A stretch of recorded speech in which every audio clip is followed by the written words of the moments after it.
Baba, tumefika mahali hapa kumshukuru Mungu, kukushukuru pia kwa maombi yako, kumshukuru pia Pastor Ima na kuwashukuru watumishi wote wa kanisa hili kwa ajili ya familia yangu. Tumekuja pia kumshukuru Mungu kwa ajili ya mtoto wangu firstborn wangu kwa matokeo yake mazuri ya form 6.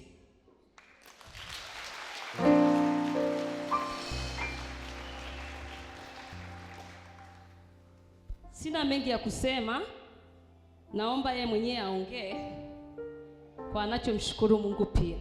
Kipekee namshukuru Mungu kwa kibali cha kusimama hapa siku ya leo. Hii siku nimekuwa nikisubiria kwa miaka miwili.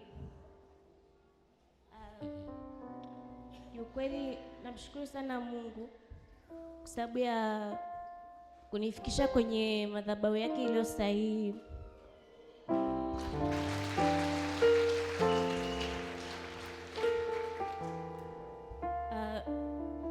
Mimi nakumbuka nilikuja hapa mara ya kwanza ilikuwa ni 2024 nilipokuwa nimemaliza form 4, na siku ya kwanza kabisa kufika hapa ilikuwa ni ngumu, kulikuwa na vikwazo sana hiyo siku, lakini Mungu alinisaidia nikafika. Na siku hiyo ya kwanza niliyofika mahali hapa, nabii alinionekania.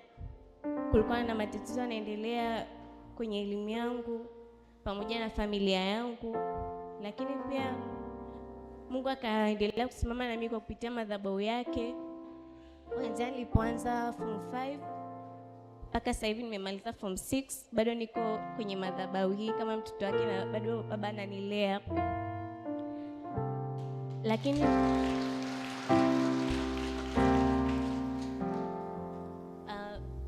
kitu kikubwa ambacho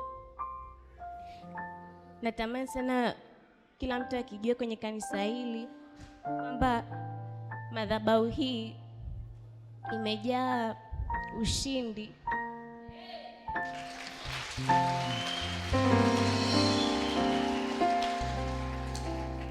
Lakini pia madhabahu hii ina raha.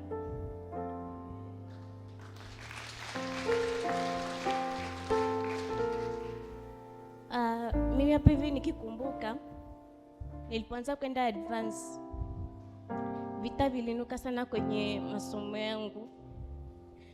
Nakumbuka form 5 niliwahi kuumwa sikio.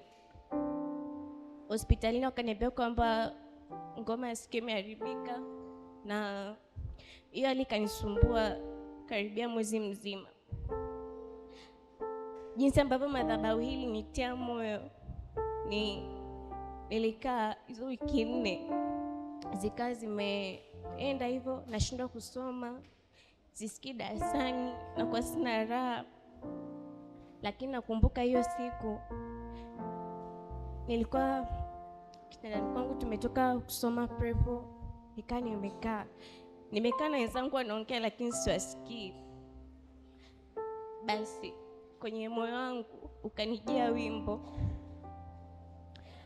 wa nimemuona Bwana. Huo wimbo nikaa na wimba, lakini baadaye nikaanza kujilaumu. Yaani kuna ile nafsi inakuja na nilaumu kwamba nawezaje nikaimba wimbo nimemuona Bwana na wakati bado sijapona. Wakati bado nafikiria hivyo, nikaa nabishana sana na hiyo nafsi ndani yangu. Lakini muda naendelea kufikiria, ikanijia hali kama vile kucheua hivi mara ya kwanza. Nilipocheua mara ya kwanza, sikio kama likaachia alafu likarudi. Sasa nikaa najiuliza kwamba ni kweli nimepona au labda ni fikra zangu, labda iwe kwa sababu nafikiria sana kuhusu kupona, labda ndio maana hivyo naweza nikaa nafikiria nimepona kumbe bado. Basi ule wimbo tena ukanijia, nikaanza tena kuimba. Nilipokuwa na wimba, sikio likaachia mara ya pili, na kuanzia pale hapa hivi nasema nilikuwa naumwa sikio, lakini ninavyoongea hata ile maumivu siyakumbuki, nilipona kabisa.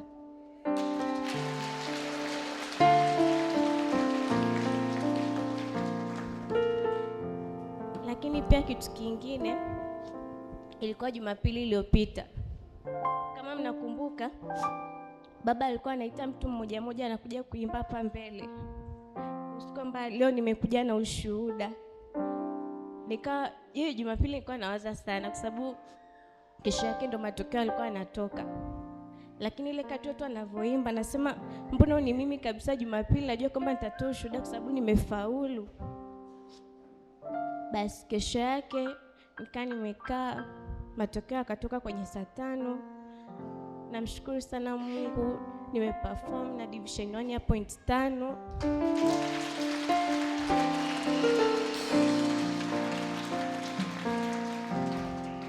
Na kitu kikubwa ambacho kimenipa sana faraja ni kwamba ile shule ilianzishwa 2010 na tangu kuanzishwa kwake hamna kwenye somo la English language wanafunzi wote, hata kama mwanafunzi alikuwa mzuri kiasi gani kwenye mitihani ya pale shuleni, lakini NECTA hamna ambaye aliwahi kuperform kupata A tangu hiyo 2010 mpaka 2025.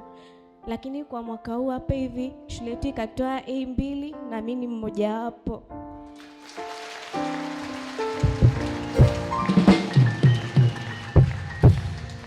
Kwa hivyo namshukuru sana Mungu na kanisa, naomba msindikize kwenye sadaka yangu.